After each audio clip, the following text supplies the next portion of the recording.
एकटा अबोध बालक जे पैघ बीमारी से जूझ रहल अछि, हुनका प्रति बाबा से हमसब अर्जी करै छी, विनती करै छी बौआ आयांश के लेल कि आयांश बाबू जल्दी ठीक भ जाए। कहबै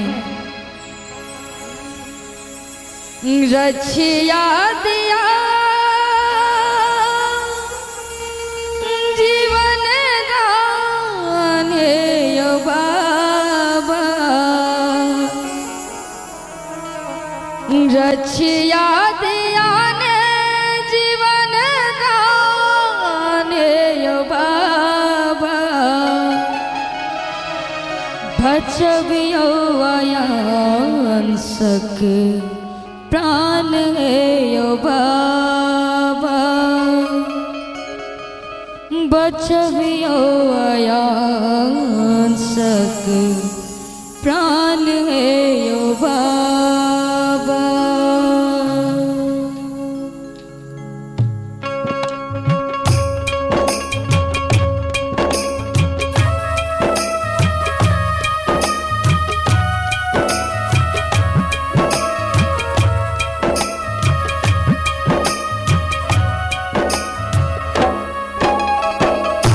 रछिया दिया ने जीवन दान हे बाबा, रछिया दिया ने जीवन दान हे बाबा, बचबियो आयांसक प्राण हे बाबा, बचबियो आयांसक प्राण हे बाबा।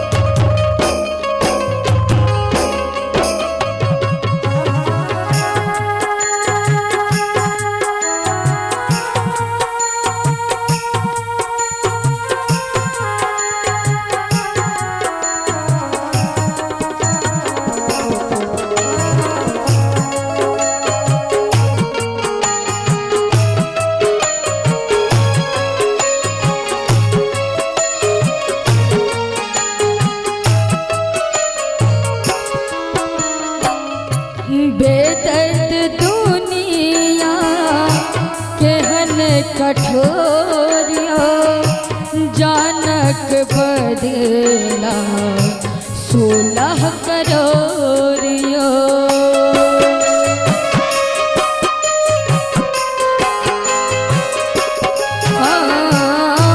बेदर्द दुनिया केहन कठोरियो, जानक बदला 16 करोड़ियो। हाथ वही के निदान हे बाबा, हाथ वही के निदान हे बाबा, बचबियो आयांसक प्राण हे बाबा, बचबियो आयांसक प्राण हे बाबा।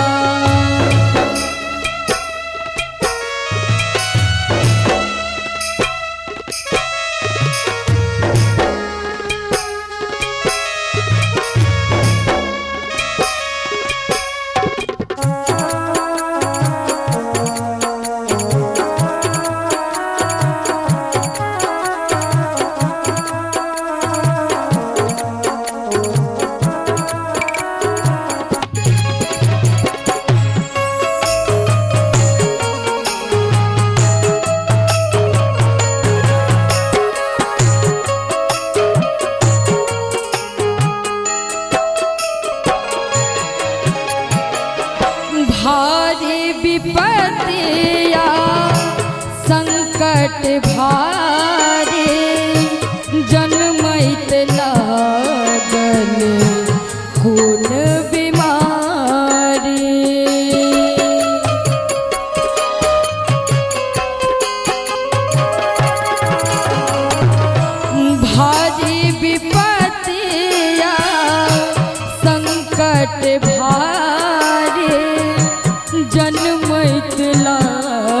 लागल खून बीमारी सबटा जनई तो अनजाने यो बाबा सबटा जनई तो अनजाने यो बाबा बचबियो अयान सक प्राण है यो बाबा बचबियो अयान सक प्राण है यो बाबा।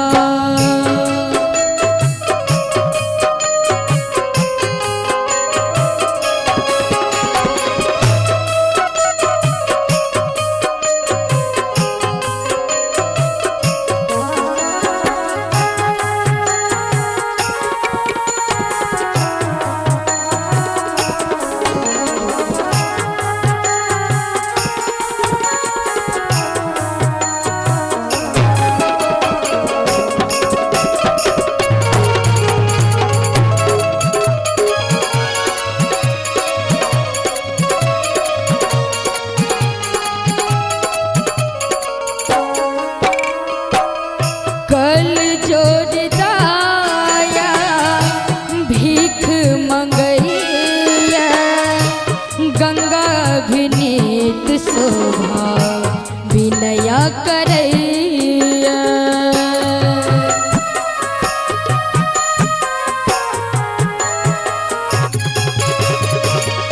कल जोड़दाया भीख मंगैया गंगा विनीत शोभा विनया करे